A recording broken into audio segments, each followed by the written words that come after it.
Deli sevdaya tutulmuş mənim ürəyim, həsrətin əlində yorulmuş mənim ürəyim.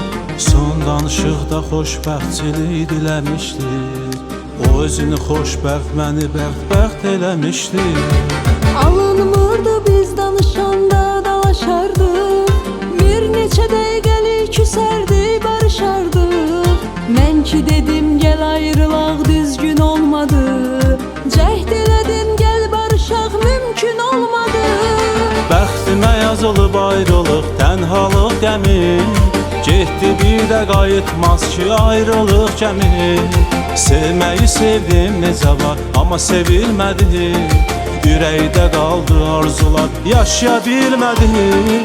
Bəxtimə yazılıb ayrılıq, tənhalıq qəmim, getdi bir də qayıtmaz ki ayrılıq gəmim. Sevməyi sevdim necə var, amma sevilmədim. Ürəkdə qaldı arzular, yaşaya bilmədim.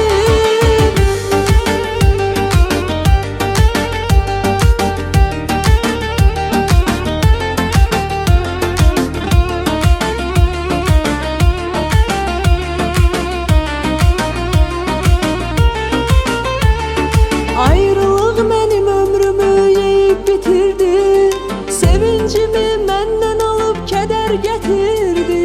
Səndən etibarlı çıxdı sənin xəyalın, bugünə qədər nə etdimsə olsun halalım. Ayrılıq mənim ömrümü yeyib bitirdi, sevincimi məndən alıb kədər gətirdi. Səndən etibarlı çıxdı sənin xəyalın, bugünə qədər nə etdimsə olsun alalım. Bəxtimə yazılıb ayrılıq, tənhalıq qəmi, getdi bir də qayıtmaz ki ayrılıq gəmi. Sevməyi sevdim necə var, amma sevilmədim.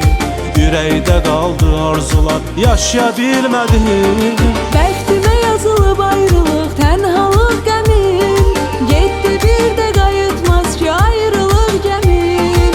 Sevməyi sevdim necə var, amma sevilmədim. Ürəkdə qaldı arzular, yaşaya bilmədim. Bəxtimə yazılıb ayrılıq, tənhalıq qəmim, getdi bir də qayıtmaz ki ayrılıq gəmim. Sevməyi sevdim necə var, amma sevilmədim. Ürəkdə qaldı arzular, yaşaya bilmədim. Bəxtimə yazılıb ayrılıq, tənhalıq qəmim,